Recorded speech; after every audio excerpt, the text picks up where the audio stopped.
What is up? Welcome to another edition of the NFL Fantasy Football Podcast. It's me, your man, MG Marcas Grant, alongside the Fantasy Hall of Famer Michael Fabiano and the Fantasy Viper Graham Barfield.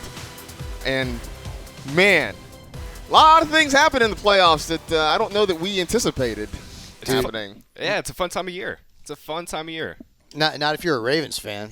Well, no, not so much. My playoff challenge team, I mean, it went to absolute hell because I had so many Ravens. You know, I had Jackson. I mean, he had a huge game. Ingram didn't do anything. Tucker didn't do anything. The Ravens defense didn't do anything. Yeah, on that note, I wonder how many people, if they filled out like a Super Bowl bracket, right? Yeah. I wonder how many people had the Ravens. It had to be over 50%. Oh, I would think so. Yeah. I would think most people did. I had said last week that I thought the Titans were going to give them a run. I didn't think they'd win the game. But now, oh, boy. But I mean, and going up against the Chiefs, we got to talk about that game, too. That was bananas. That was bananas. That was, man. I was saying it for a while. It felt like an NBA game. We had one team kind of go on a big run, another team go on a bigger run. Normally, when you're down 24-0 in the NFL, you're done. It's kind of a wrap. Not when you have Patrick Mahomes. I remember they scored a touchdown on 7 straight possessions. Yep. I remember back, I think it was like 95, Cowboys, 49ers, NFC Championship game. The Cowboys were down 21-0. I was like, oh, this game's over. And the Niners eventually won the game 38-28.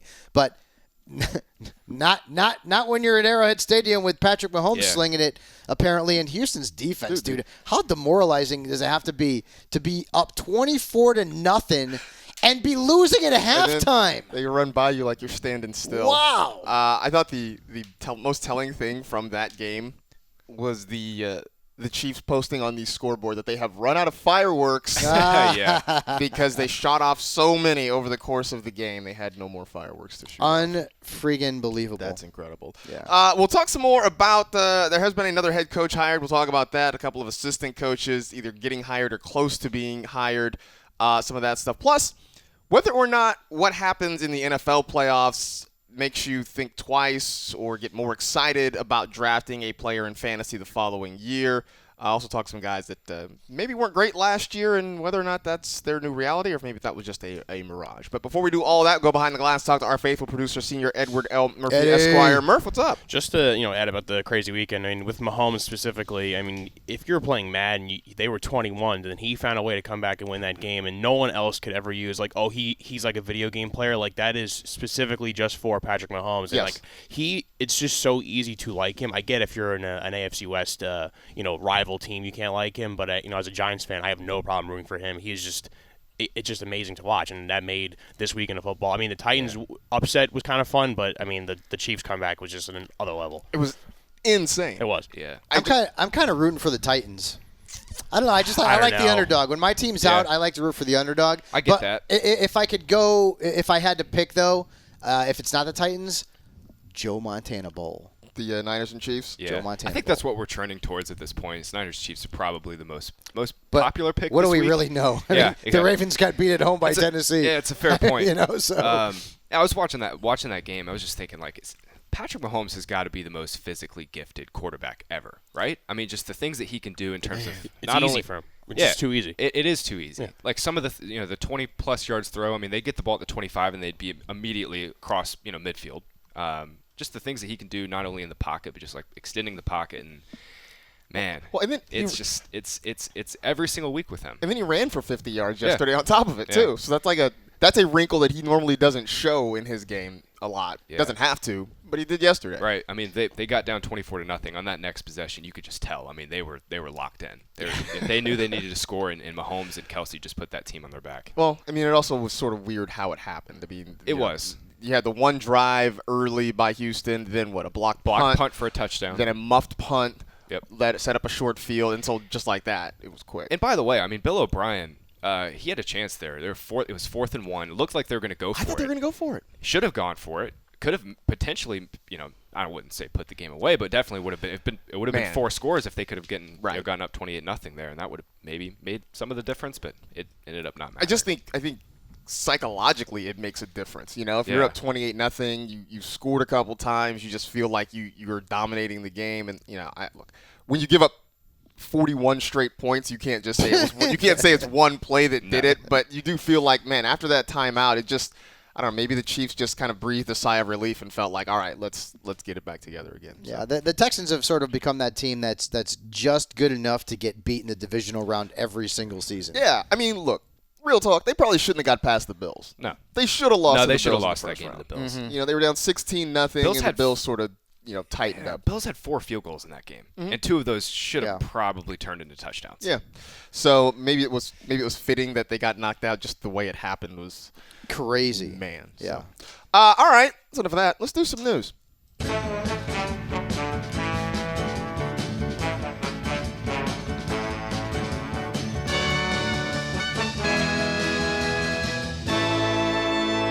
Let's do the news. Well, we do have the final head coaching vacancy filled. The Cleveland Browns are hiring Kevin Stefanski as their next head coach. They pretty much made the move. I mean, the Vikings hadn't even finished the post-mortem on their loss to the 49ers when the Browns pulled the trigger on Kevin Stefanski as taking over. I know the reaction to it has been mixed. I mean, I know some people are saying that, hey, the track record is such that it makes sense. There are some people who are saying, well, they got stopped by the 49ers, and I don't know why you're doing this so quick. I don't know. Do either of you have a strong reaction one way or another to Kevin Stefanski? I mean, if I'm a Browns fan, I'm kind of like, bleh. Yeah. That's sort of my reaction. Which is sort of the reaction of noted Browns fan and ATN All-Star Mark Sessler. Right. He was sort of like, eh. Yeah. Right. I mean, when the Cowboys got McCarthy, I'm like, okay. Yeah, I mean, the guy's had success in the NFL and should help take the team to the next level. Stefanski's kind of like just another one in a long line of young offensive minds that NFL teams are hiring, hoping that they catch lightning in a bottle. I'm in the same boat. It's kind of a bleh hire for sure, but at the same time, this is great for Nick Chubb, right? Well, I mean, for fantasy, is Kareem Hunt gonna be on the team? Yeah, that's fair.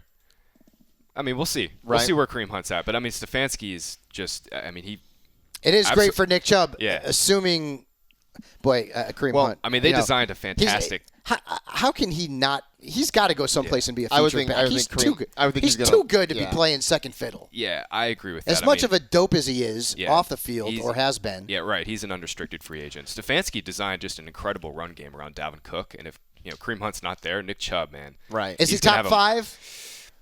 He's pretty damn close. Without right. Yeah, without Kareem Without Hunt, probably.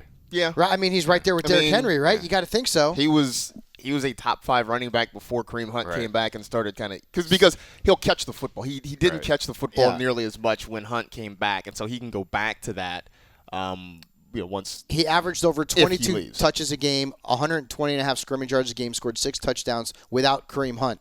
And those numbers all went down once Kareem Hunt came off suspension. There was a report that came out last night that the Browns are basically down to McDaniels and Stefanski, which everyone expected. But I guess the Browns and McDaniels were pretty far apart in terms of philosophy. I read where McDaniels wanted to kind of he wanted to overhaul everything. Yeah, he wanted to overhaul everything and basically build the offense around Beckham and the pass game and Mayfield, whereas Stefanski said, no, I want to kind of take what I've learned from the Vikings and build around the run, which makes some sense, I guess, based on what we've seen from the NFL playoffs. But at the same time, I think we all know in this room you got to pass to win. It'll be interesting to see what Stefanski can do with these 2 great receivers in Chubb next year. So, right, you guys both said, hey, this is good. This is good news for Nick Chubb. Neither one of you mentioned the name Baker Mayfield, who obviously goes without saying was a huge disappointment this season. He is, for all intents and purposes, I mean, he was drafted to be the centerpiece of this team, right? He was the number 1 overall pick. He was the guy that was going to be he was the guy that was going to eradicate that jersey that we keep seeing on social media with all the names crossed out and added to the bottom. Yeah. It doesn't sound like anybody's super optimistic about what Stefanski means for Baker Mayfield, and maybe that's because Kirk Cousins was, fairly average during that time. Cousins was up and down. I mean, he started off statistically really doing nothing because they were just running the ball like crazy. And then sort of things got balanced off as we got into the middle of the season where Cousins was a pretty reliable fantasy quarterback. Cousins completed 62% of his passes outside the pocket. Mayfield was only 36%, so maybe Stefanski could help him there. And Kirk Cousins he was pretty effective in play action as well. Maybe that is another avenue that Stefanski is going to bring Mayfield down to improve him as a quarterback here in the NFL. Where's Mayfield? Mayfield is now just like a late round pick, right? Of course. He's just late round, QB2. I think he'll probably go undrafted in a lot of leagues. I think he will too, just because we are expecting the Browns to be very run heavy. Yeah. There should not be a lot of pass volume. I wonder if there's been obviously, in the industry, we've seen guys that everyone is pumped up and they tanked. Cordero Patterson's like one of the guys that comes to mind. But Mayfield went from everyone just all over him as a top 5 fantasy quarterback to maybe not being drafted the following season. Yeah, that is a huge change. Yeah, for the worse. That's for sure. Man, no doubt. Couple of assistant coaching news items. The Broncos, they fired their offensive coordinator, Rick Scangarello, and it appears they are going to replace him with Pat Shurmur. So something about, former Viking assistant coaches. I know, right? Broncos love it. Right? He's getting jobs. It's no offense season, guys. That's what I would think, right? No offense You season. would think so. Does this get you more excited about Drew Locke potentially for next year? More or less? I didn't see enough of him. How many games did he start? 3 or 4? I didn't really get too much of sort of a feeling about him. I think the Broncos were 4-1. I think he started 5 games. I think they were 4-1 with him as a starter, but I don't know that you can say that, if any of those 4 wins were necessarily attributed to things that he did. Right, directly. exactly. Right, it was the Texans game where he had, I believe it was a pretty decent 300 yards, stat line, 3 touchdowns against the Texans. But other than that, he was all right. We'll see. John Elway doesn't have the best track record of bringing in quarterbacks and having them thrive as a guy in the front office. So we'll see what happens. But Drew Locke's not going to get drafted in fantasy next season. But you guys mentioned it, right? Noah Fant, boom. And the players that people are going to be focusing on in fantasy that are wearing the orange are, Courtland Sutton. Is he going to end up being a top 10 wide receiver next year? Right. What are they going to do with the backfield? The backfield was very frustrating this year. It was 2 seasons ago in Lindsey's first year, he was tremendous. And, this past season, he ended up being the guy down the stretch. But even against good matchups, he was not putting up great numbers. Yeah, he had one long stretch where he just didn't do much. Yeah, so we'll see. But I think you guys are right with Fant. He's going to end up being one of the more popular sleepers of 2020. The Rams are hiring an offensive coordinator, Kevin O'Connell, who had been in Washington. He's going to come to L.A. now and be the OC. A lot of it had to do with people saying that maybe Sean McVay was spread too thin because the Rams did not have an actual offensive coordinator this past season. Although, I don't know, Graham, I feel like this is more of a figurehead role that somehow McVay's not taking his hands off this offense. No, he's not. McVay's never going to relinquish all the control here around the game plan and the personnel even. I don't know for fantasy if this matters too much, but a little additional help from McVay would probably be a good thing because I think this year he was, I won't say in over his head. It's just the Rams did some weird things this year with their personnel. They sat Cooper Kupp basically 1 week. They kind of had to mix and match some guys at tight end because of injuries and whatever. And their offensive line really for this offseason, I think their O-line is the biggest concern here because Goff is sort of like Kirk Cousins in a sense. It's like when he's pressured and has to make a play outside of the pocket, he's just very, very limited. So this offseason for me for the Rams is all about what they do on the O-line. That quarterback position is going to be shuffled so much compared to what a lot of us did in terms of the rankings heading into 2019. Goff was a top 10 guy. Mayfield was a top 5 guy. You're going to see a lot of changes, man. And one thing that's exciting for me is that we are going to see a lot of young running backs who can run with the football near the top of that draft list, led by Lamar Jackson next season. That's going to be a lot of fun. And now we're starting to see, the end of our heroes, right? Tom Brady is no longer maybe even draftable at this point. Aaron Rodgers is a guy that people will draft, but he's not going to be a top 10 quarterback next season. Finished 9th this year, but he was bad more than he was good from a fantasy perspective. So it's going to be very interesting to see where some of these young quarterbacks go and where they fall, and Goff being one of them because he's no longer a top 10 option. Let's talk about the quarterback position. Right, an old man here. Sean Payton says he expects Drew Brees will be back next season. There was talk that maybe he would retire and move into the TV booth. Which, by the way, apparently Tony Romo is getting a dump truck of money thrown at him. The Monday Brinks Night truck, Football? Is he going to go to Monday Night Football? Apparently. The Brinks truck is literally going to his house right yes, now. I mean, as we speak. it is backing up in his driveway. I believe, what is it, 14 million, something like that? I saw a range of 10 to 15 million per year. I wonder what CBS would do now because Jim is a good friend of mine, obviously, and like the whole thing with Phil, that was a little awkward. Yeah. Because they kind of pushed Phil off and brought Tony in, and now if Tony goes to Monday Night Football, CBS has that opening now, and I wonder if they would bring Phil back or. I mean, we'll see. We'll see what happens. But Romo's excellent, dude. I mean, that guy. He's fun. He is every bit as good in the booth as he was on the field. So does that mean without question? So that means Cowboys fans are underestimating him and don't love him. They're not going to love him until he's gone. As long as they don't let him handle a snap in Seattle for a field goal attempt in the booth, he'll be fine. But so Drew Brees, though, he will be back according to Sean Payton next year. He had a decent finish to the season. No, it was more than decent. It was more than he scored 91.2 fantasy points during the fantasy playoffs. That's the most by any quarterback in the Super Bowl era. So I'm looking at his numbers, and he had a number of 20-point games. Had a couple of week 13 against Atlanta, not great. He gave you 11 points. He actually had a negative game in week 2 against the Rams. I remember that one. Yep. But other than that, I mean, he had 11 points against the Falcons. Actually, so while the Falcons shut him down twice. Atlanta, right? I don't get it. Which is weird, right? Because their defense wasn't all that good. It was bad, but they shut him down twice. In 3 weeks, I think it was. Yeah. Something like that, 3-4 weeks. Yeah. How do we feel, man? Is Brees, because look, he finished as the quarterback 21, but a lot of that he missed a long stretch of the season, so there were a number of weeks where he just wasn't available to you. Do we think he has enough when healthy to get, if he gets through 15, 16 games, can he be a top 10 quarterback again next year? Would we draft him as a top 10 quarterback? I think he probably will be just because name value and he finished strong. And he's got this guy, Michael Thomas, is pretty good. Yeah, I think back half of the top 10. You mentioned he finished cumulatively as the QB 21, but in points per game, he was still the QB 5, right behind Deshaun Watson. Yep. Right in the range of Russell Wilson, Patrick Mahomes. I mean, he was an elite fantasy quarterback this year, and that's even with that one game where he got hurt against the Rams. So yeah, I mean, Michael Thomas is back, and if they bring in one more receiver, I think they will. They've got to. They've got to bring in an additional guy to kind of maybe stretch the field a little bit. This receiver class for this incoming rookie class is just chock full of really good rookies. It'll be interesting to see what Peyton does. Opposite of Michael Thomas here. Yeah, so keep an eye on that. It'll be interesting when we get to drafts. I think, I know this past season people were sort of fading Drew Brees. He's going to be a late round pick. He'll be a late round pick. He's not the. I think really the lesson that everybody learned this year is if you're drafting a quarterback early in fantasy or at least in the mid rounds, they've got to have some sort of rushing upside. They have to. It has to be. And there's plenty of those guys. And Drew Brees. He always has the big touchdown appeal, but he's not going to be scrambling anything. Yep. No, not so much. So there you go. That's pretty much everything you need to know.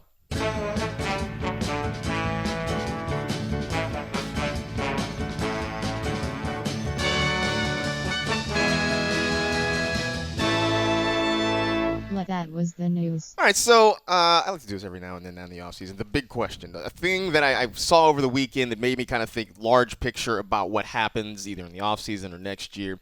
And Derrick Henry, what he has done, especially in the playoffs, but even going back to the end of the regular season and how great he has been. But he made playoff history as the first player with 175 or more rushing yards in 2 games in the same postseason. And so it kind of got me thinking. First off, does this do enough, combined with his regular season, to at least get Derrick Henry in the conversation for the number 1 overall pick? Is he? I mean, maybe you don't pull the trigger, but like if we're talking about this in July or August, does it sound crazy to have Derrick Henry in that number 1 overall? Nah. Yeah. I'm not there yet either. Okay. I don't know. I don't know about that. He doesn't catch the football a lot. But I mean, that's the biggest problem. He's top 5. I mean, I have him 5th in my very ridiculously early rankings that I haven't even released yet. Yeah, I mean, top 3 is top. I think he's top. He's certainly in the conversation for that 3rd overall pick behind McCaffrey and Michael Thomas. I think that's the 1-2 you'll see go off the board is in some order McCaffrey, Thomas, and Henry. I'm not there yet because I got Barkley too. So where's Saquon? And Saquon's in there too. Right? I got Barkley ahead of him too. Saquon should be. And in there. I mean, even Zeke too. Like Zeke is catches more passes out of the backfield. Yeah, but man, like Zeke doesn't have this type of just otherworldly ceiling where he's getting like 30 carries. how long can that? Yeah, that's how long can that sort of sustain that? Because if you look at Henry's carries this year, over his first 6 games, he had 20 or more carries twice. Right. And then as we got deeper into the season, the carry totals have gone up. I mean, his last 4 games, 21, 32, 34, 30. Yeah. That's the thing, the rushing volume, and if Henry can stay healthy on this type of volume, it'll be incredible. Just dudes don't want to tackle him. No, exactly. Have you seen him? Yes, I have. That's the thing. Is like you don't hit Derrick Henry. Derrick Henry hits you. Yes. He is the one giving the punishment here. I just wish Derrick Henry were just a little bit more involved in the passing game because right. I think you can make a legitimate case for him as the 101 if he were getting 2 to 3 targets per game, but he's only getting 1. He had 18 catches all year. Exactly. Mm-hmm. That was it. Which I think might have been a career high. I know, right? It could be. And this is something that Derrick Henry, going back to Alabama, he was never a pass catcher, never involved in the passing game, and it's not something. It's not like he can't do it. It's just he's never been asked to. He's never been asked to do it. Exactly. Yes, it was a career high in receptions, 18, which beat his previous career high was 15. The year before. Yeah. Going in the right direction. Does anybody? Does it change anything? Does it give you pause if Ryan Tannehill isn't back at the quarterback next year? I would be shocked if Tannehill's not. I mean, I would be too. Yeah. His franchise tag number is $27 million. I mean, it's a lot. But where are the Titans going to go with him? I mean, he's not an old quarterback. He's a guy who you could argue is entering the prime of his career, right? I mean, he had 6 seasons in Miami that weren't all that successful, but now he has really just found himself and he's found a home in this offense. And AJ Brown has been tremendous, and it hasn't been with Marcus Mariota under center. He was invisible for most of the time Mariota was under center. Tannehill comes in, AJ Brown turns into a friggin' all-star. So I really think Tennessee has got to find a way to keep this guy on the roster. It would be, I think, a colossal mistake to let him go. Especially if they beat the Chiefs. Especially now because they're going to have a really low pick in the draft. I mean, what are they going to do at quarterback? I think what's most likely is they'll come to some sort of really nice 3-year extension for Tannehill where he'll get a really, really lucrative deal. I'd be pretty surprised if they franchise tag him. So the other part of this is when we watch guys who ball out in the playoffs, I mean, do you factor that in? I mean, I know it's not always, it doesn't always translate. Some guys just get hot over a stretch. Like I think of Joe Flacco when the Ravens won their last Super Bowl. I mean, he was phenomenal in the playoffs. And I remember after that season saying, hey, look, don't go over drafting Joe Flacco. I mean, I think that's about when the jokes about elite started when all that happened. Yeah, I remember saying, hey, don't overdraft him. He's not going to do this. And I remember, Twitter being Twitter, there were people who were angry and told me I was an idiot in that thing. Isn't that what Twitter is? That's pretty much what it is. And, the next year, Flacco was pretty average. He was just Joe fine. Flacco. He was Joe Flacco again, right? But so I look at that. I look at the Rams, right? After getting shut down in the Super Bowl, they came back this year, and I mean they had moments, but for the most part, their offense was just sort of average. And so did the Patriots figure something out? So now I look at this and Derrick Henry has been great in the playoffs. DK Metcalf. I mean, the Seahawks lost yesterday, but DK Metcalf was awesome in the playoffs. Can we look at that next year and say, this is the sign of things to come? Or was it DK Metcalf just kind of got hot at the right time and maybe we can't read too much into it? Well, Metcalf is actually pretty good down the stretch. Right. I mean, he had really become their number one wide receiver. There was that stretch of, 4 games or so where Tyler Lockett absolutely just disappeared. Yeah. And they were going to DK. I mean, DK's going to end up going down potentially as one of the better draft bargains in NFL draft history, at least lately, because everyone was passing on this kid. And boy, the Seahawks just got themselves an absolute steal. So, but I don't know that it makes me like Metcalf anymore because I already liked him. It doesn't make me like Henry anymore because I already liked him. I think what these kind of games prove to me is that these guys can get it done in big situations, and that's always a good thing for a player because you like to see guys step up when their team needs them the most and produce, and fantasy owners love that as well. So, staying on the Metcalf, how early are you guys taking him? That was gonna be my next question. Is he going to go ahead of Lockett?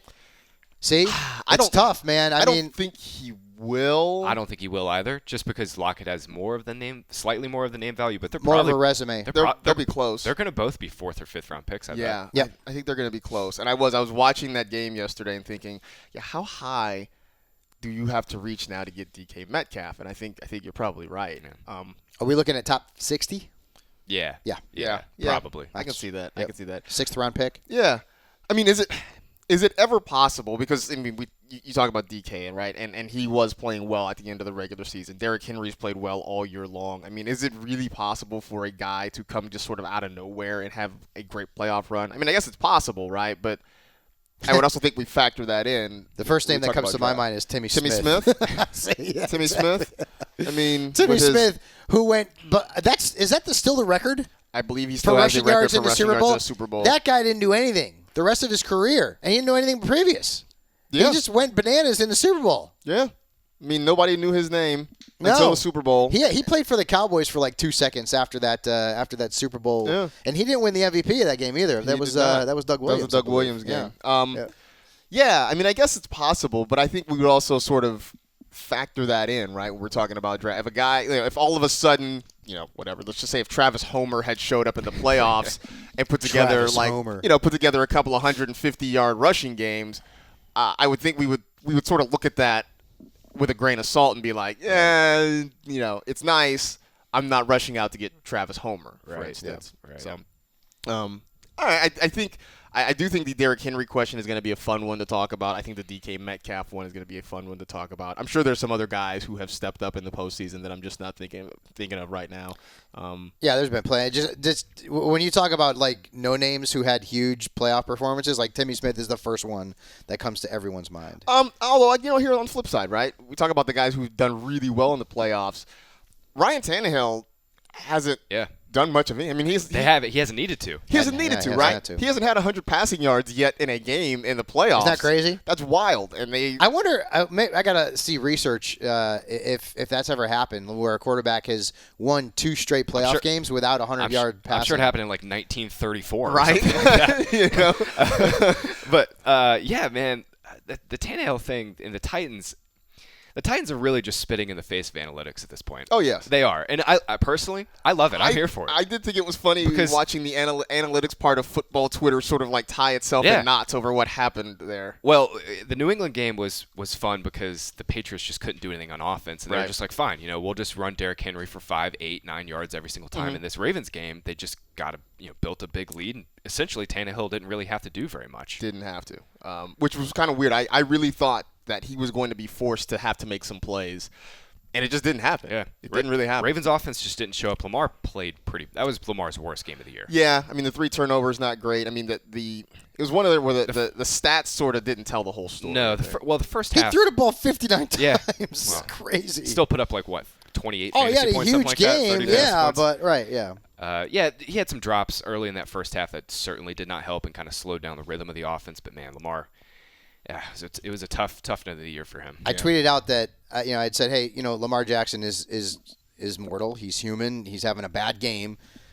He still had a whole bunch of fantasy points, but keep this performance in mind next year when you're thinking about making him a first-round pick, because if you do, you're going to be very, very that's not going to stop people. Upset. I know because look, the hype is going to be there. I mean, getting Lamar Jackson means you're going to have to spend a pick in the first couple of rounds. Like that's just.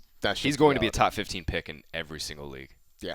Even in leagues that we're in with all the cutthroats, you think so, really? Because somebody's going to realize, like, I'm going to have to spend some draft capital to make sure I don't get sniped on Lamar. Like, somebody's going to do it. Yeah. Even in leagues where we all play chicken and stare at each other to see who's going to be the first one to take a quarterback. So. No quarterback has ever had 390 fantasy points or more twice in their career, ever.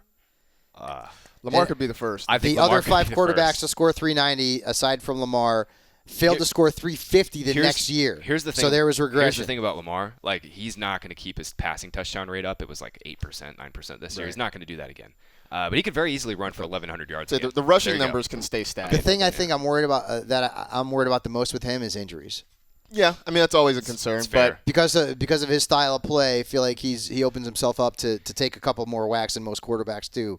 That would be he's still going to be great, right? But I can't do it. It's against my DNA. I would also think that playing on the same team with Robert Griffin III, RG3 can pull him aside and say, hey, learn to slide, learn to get out of bounds, keep your body right. Man. I mean, look, I don't know if you saw the Marshawn Lynch press conference. Take care of your chicken, man. Yeah. Take care of your chicken. It's important, man. Take care of your mentals. Take care of your chicken. Take care of your chicken. So hopefully somebody imparts that to Lamar Jackson in the offseason. Went through and found a handful of guys who were underperforming for various reasons, and want to get you guys' take on whether or not that's real or a mirage. If next year we have to worry about some of these guys.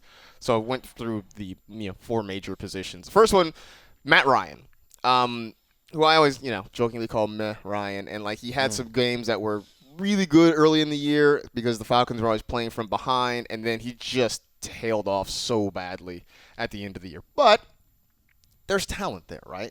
Julio Jones is there. Calvin Ridley's there. Austin Hooper, when he was healthy, was playing well. Devontae Freeman behind him is playing well. I mean, cumulatively, Matt Ryan was the QB 11. I would think his points per game average was probably not quite so great. But is this the beginning of a downward slide for Matt Ryan, or was this just kind of a weird year for the Falcons there? They have so much talent, like you mentioned. So much. Between Julio, who's getting up there but still making plays, Calvin Ridley, Austin Hooper we mentioned. I think they probably got to start thinking about maybe replacing Freeman in that backfield at some point here pretty soon. So we could see that. And just the nature of that offense, and I still think Atlanta's going to be a team that's going to end up being in a bunch of shootouts. Ryan's going to be what he is. He averaged just under 18 fantasy points per game this season. Yep. He was throwing the ball a ton. I mean, remember how many 300 yards games did he have to open the season? Right. And he is what he is. He's not gonna be one of the 5 quarterbacks drafted. I don't know that his ceiling is there anymore, but he's still going to end up being drafted as a low QB1 or a high QB2. That's sort of he is what he is. Yeah, if he ends up being like a 13th or 14th round pick next year, which is feasible. I mean, considering it could be. Yeah, considering all of the quarterback talent we're gonna have to pick from. I mean, Kyler Murray is gonna be a top 5 consensus pick at the quarterback position. Josh Allen, Dak Prescott, all those guys are gonna be up there. Matt Ryan's going to slip down some draft boards, and if he's really, really cheap next year, I could see myself being pretty interested in that. Yeah. By the way, our research, boy, they're good. Terry Bradshaw, 1974, last quarterback to win 2 postseason games without throwing for 100 yards in each, but no one has done it in 3 straight games. Well, he's going to have to throw a lot more next week. He's got to keep up with the Chiefs. Yeah, man. Tannehill's going to have to keep up with the Chiefs. I did this over the weekend. Go back and look at Tannehill's stat line against the Chiefs in that game earlier in the season. Yeah, that was a shootout. Dude. Yeah, that was right when people started realizing that Ryan Tannehill was a pretty good fantasy quarterback. Dude's playing well right now. Yeah. He was he was, he had 2 touchdown passes, and he was just solid. Yeah. He's just playing really good football. Yeah. And he has been. So Le'Veon Bell, I mean, I think we all knew that, yes, he was not going to put the same numbers up with the Jets that he had previously with the Steelers when that offense was rolling and doing its thing. But I believe it was Scott Pianowski from Yahoo who tweeted at some point in the season, Le'Veon Bell had blank number of touches this season, and I don't remember a single one of them. Yeah. It was kind of that year for him, right, where he definitely didn't provide the sort of return that you expected where you had to draft him. And so now I'm wondering, is this a function of, just breaking in with a new team, sort of getting adjusted to a new offense and a head coach? Is this the Adam Gase philosophy at work where guys seem to be handcuffed when they play for him? I mean, is he an RB2 now? This is all Adam Gase to me. I mean, every single player that Gase has had, just think about it. Every player that has left Adam Gase in recent memory has gone on to have more success. Yeah. Kenyon Drake was seriously a top 5 fantasy running back in Arizona to finish the year. Devontae Parker was a wide receiver 1 this past year. Jarvis Landry has gone on to have some more success. Ryan Tannehill with the Browns. Ryan Tannehill is one of the most How obvious does he keep ones getting too. jobs then? Well, I mean, does Peyton Manning make the call for him and be like? That's a long discussion about NFL coaches there. But yeah, Lev Bell. For me, it's this upcoming year is what team is he on? Because it seems like Bucks. Go to Arian. I think David Johnson or Le'Veon Bell would be nice fits in Tampa Bay. It seems like the front office wants Le'Veon Bell, but it certainly seems like Adam Gase wants no part of Bell. And this is something that we've seen with Gase, even with like Jay Ajayi. He just has these run-ins with players he doesn't like. And they get on his, in his bad list, and he, for whatever reason, throws him under the bus. And I don't look. I get that. Yes, if he had been in control when free agency hit, he would not have made the Le'Veon Bell signing. I get that. That's fine. But how you can still sort of sneer at the idea of a guy who, I mean, obviously he was your best running back, and he was one of your more consistent pass catchers as well. It's like, okay, at some point, it's like, okay, maybe this isn't the move I would have made, but we've got this guy in the building. let's figure out how to use him to the best of our ability and kind of let this thing work. And I don't know, that seems frustrating. And Adam Gase is too smart for everybody. He's too smart for everybody. He's got all the answers. It's called the Jets, Marcus. I mean, seriously, I just don't get it. Le'Veon Bell is still a incredibly talented football player, and at some point you hope he goes somewhere where they will figure out how to use his talents. Golden Tate, who obviously missed the first 4 games of the season because of a suspension, came back and, was not great, really. He obviously was working with a rookie quarterback in Daniel Jones, who I think shows some potential, but there are also a lot of other weapons there in that offense, right? I mean, we know Saquon will catch the ball a lot. They've got Sterling Shepard. Darius Slayton played very well this year. Evan Ingram hopefully is back and healthy again next year. There's just a lot of mouths to feed there, and you wonder whether or not Golden Tate, I won't say is an afterthought, but whether or not his best days of production are sort of behind him as he sort of battles as one of the older guys in this offense trying to get some production next year. But I don't know that he was that terrible. I mean, he had some really good games. I remember because I had a stretch where I kept playing against him in different leagues, and I'm like, geez, Golden Tate's freaking putting up good numbers. I mean, he had 102 against New England, which was one of the best, if not the best, performances any wide receivers had. Then he had 80 the following week, 85 the following week, 95 2 weeks later, and two touchdowns in that game. Against the Redskins, he had 96. He averaged a tenth of a fewer point than Courtland Sutton. Yeah. This season. I wonder if that was mainly because of all their injuries. I mean, Evan No, Ingram, exactly. Yeah. He got targeted a ton. And Sterling Shepard was, kind of up and down. Evan was out, right? Not 100% all year either. Shepard wasn't either. Next year, I'm going to be really interested to see where Daniel Jones goes in fantasy drafts, because he had some just humongous fantasy performances. And I know we talked about this, I think, at the end of the year, where we love the Giants, the Giants' weapons coming in next year. Daniel Jones is a really interesting kind of he'll be an interesting late round pick this year just because of all of the weapons. And like you mentioned, Marcus, we might not know who to pick next season between Tate and Shepard and maybe even Ingram. I'm working on my top 150 interesting facts from 2019, and it might even grow to 200. I don't know. There's just so many of them. But Daniel Jones had 4 games with 28-plus fantasy points. That's tied for the most by a rookie quarterback in the Super Bowl era. Can you name the other 2 quarterbacks who had 4 games of 28-plus fantasy points as rookies? They're pretty easy, obviously. 28 points? 28-plus. I'm going to say RG3. That's one. Oh, see, well, Mahomes wasn't a rookie when he took over the starting job. Come on. RG3. You know this. You know it. 28 points. I mean, Michael Vick? No. Because Vick wasn't the... No. Yeah, that was my... Nope. But running quarterback. Right. It's got to be a guy who can run a If I give you one hint, you'll get it in a second. Like... Randall Cunningham or something? You have a very unique way of mentioning his name. Who are we talking about? I don't know. Cameron. Oh, Cam Newton. How did we forget about that? How do we forget Cam? Newton. Duh. Yeah. How did we forget Cam? Yep.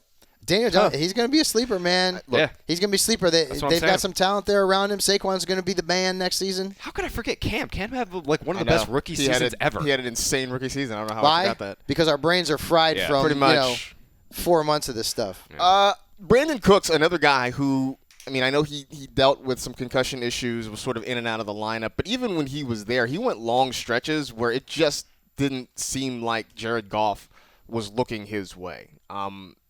He had a really nice game in week 3, 8 catches for 112 yards. That was the only game where he hit 100 yards so far or this season. Had just 2 touchdowns. That passing game pretty much ran through, for most of the year, Cooper Kupp, Robert Woods, obviously Tyler Higbee at the end of the year went nuts for them. There's no doubt that he is still a field stretcher. He can do a lot of things in this offense. Was this sort of just a weird year for Brandon Cooks, Graham, or is this like, I don't know, are they switching things up in LA? I have no idea what to do about this. Yeah, like we talked about it just a little bit earlier. The Rams had a very weird year. I mean, Cooper Kupp was the number 1 receiver to start the year. Cooper Kupp was the number 1 fantasy receiver to start the first 5-6 weeks of the season. Then ever since then, it was Robert Woods who kind of came along and really, became the Bobby Trees we expected. And Brandon Cooks was kind of the guy who was never really fully involved. They became a pretty tight end centric offense. Just to the end of the year between Higbee and Everett as well. Everett had some big games.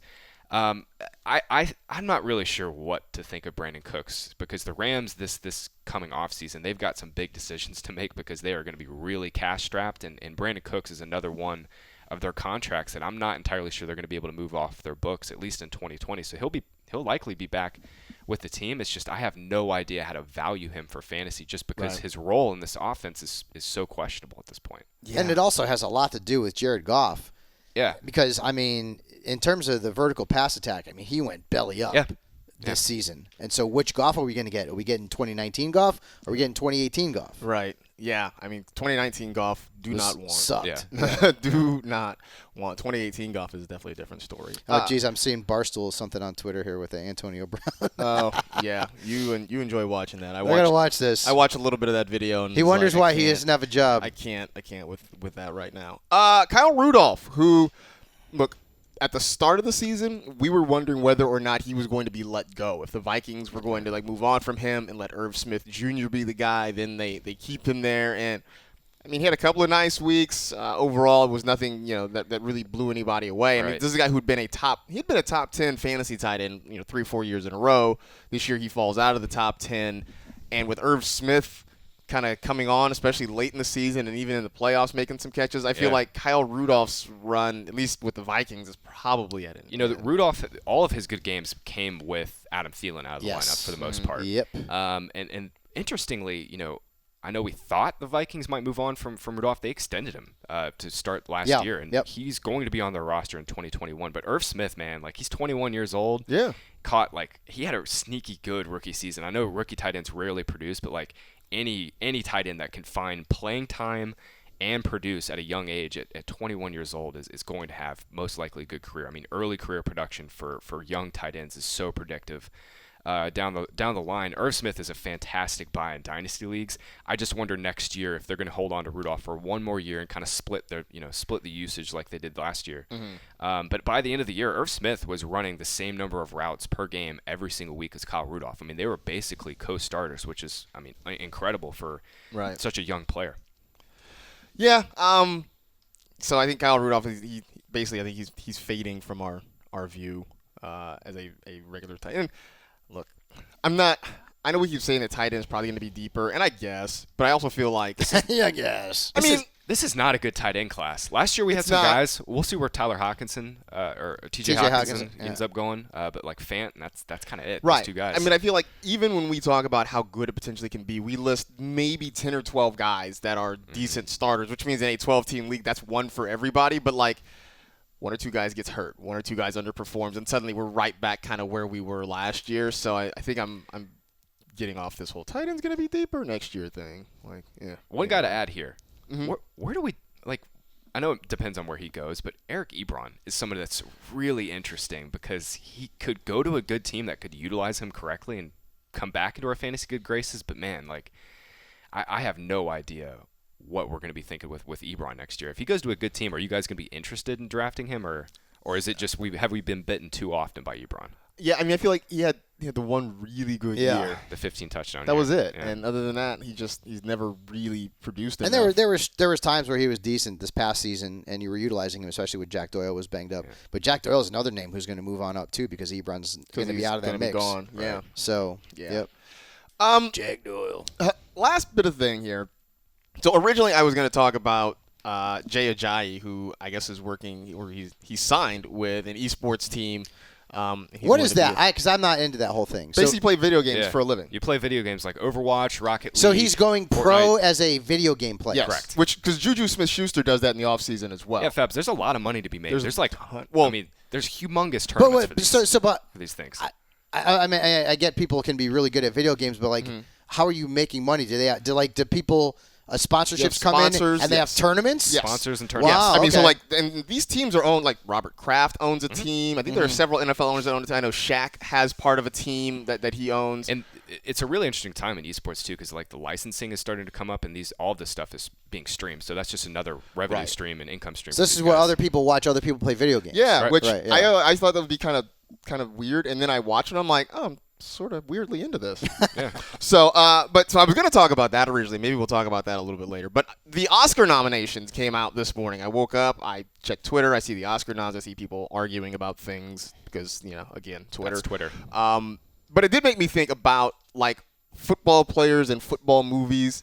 I don't believe, now I should look this up, right? I mean, has there ever been a football movie that won an Oscar? The only one I could think of would have been like Brian's Song or something, or Any Given Sunday maybe. But I can't think of any football movies that have ever won any Oscars. But it did make me think about football players in movies and performances. Weirdly, the first one that came to mind was Brett Favre in There's Something About Mary. Oh, jeez.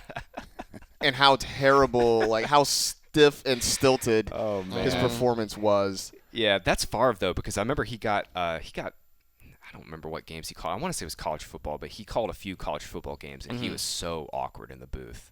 That's just his he's just a Mississippi guy, man. Yeah. Yeah. So I'm scrolling through this list of sports movies that have won Oscars. Yeah, there's no football There's ones. no football movies. There's a lot of boxing. Rocky. There's Yeah, $1 Million boxing. Baby. Yeah. Rocky's the most baseball. obvious one. Oh, well, no.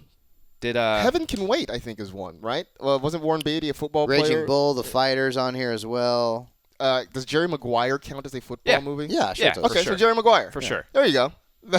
Yeah.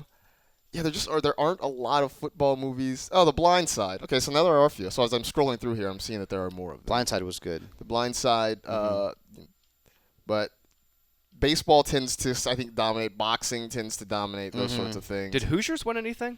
I don't believe Hoosiers won.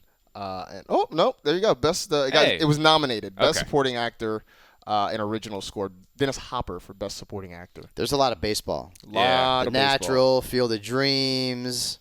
Yeah. Yeah. There's a lot of baseball in here. Yeah. So, yeah, I don't know. The Wrestler. You guys remember The Wrestler? The No. Mickey Rourke. Yeah. I never That was saw that good, one. man. Yeah.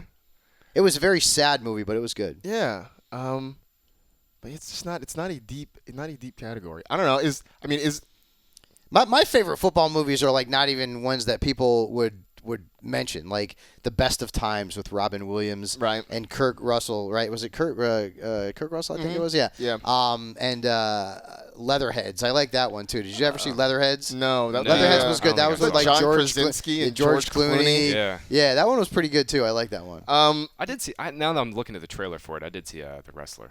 Yeah. The Wrestler was excellent. Leatherheads. I remember. Do you remember Wildcats? Oh. Yes, that was with Goldie Hawn. Goldie Hawn, but it also had Woody Harrelson and Wesley Snipes together in the movie. Is that right? Yeah, they were on the team. Okay, I do remember that. That one was good too.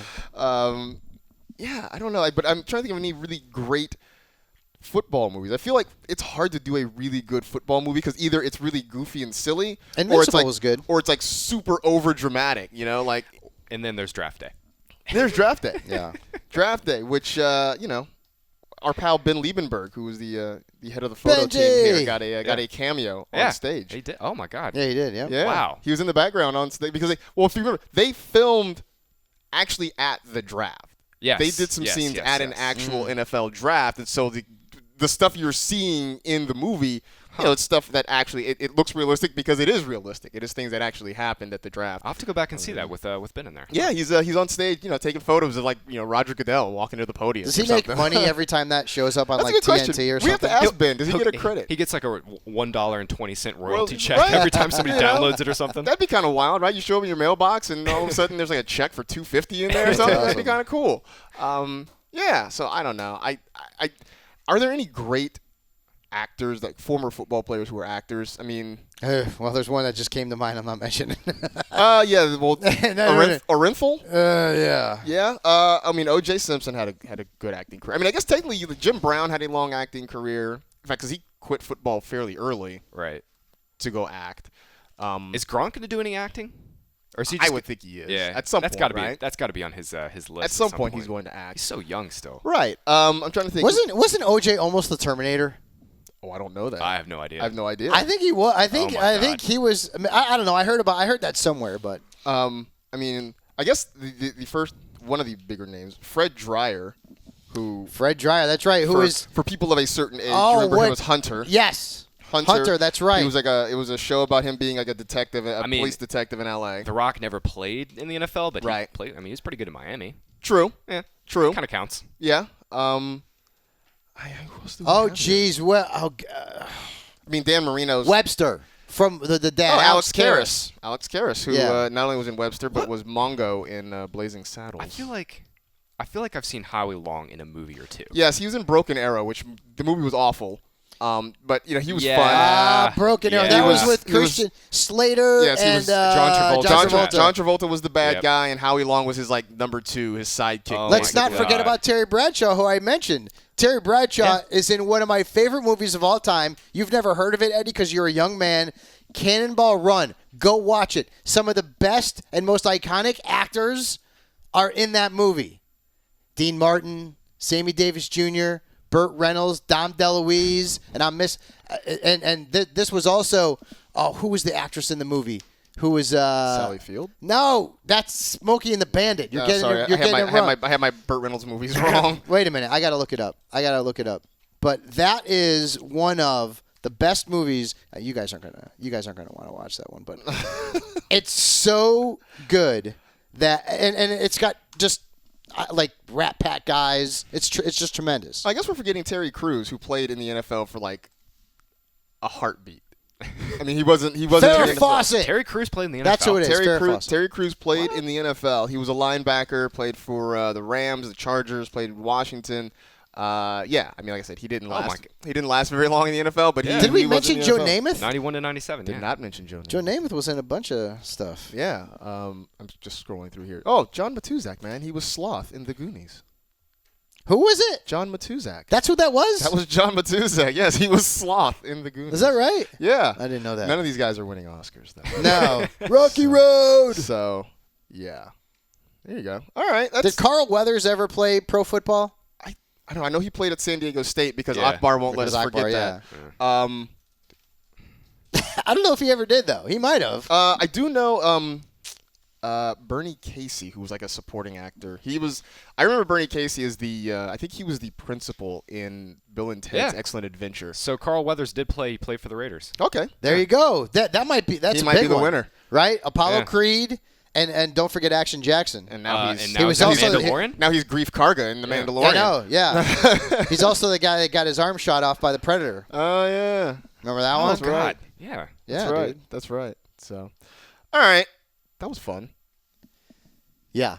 Okay. Like I said, none of these guys are winning Oscars, though. So, go out and watch. Hey, you, the two kids in here.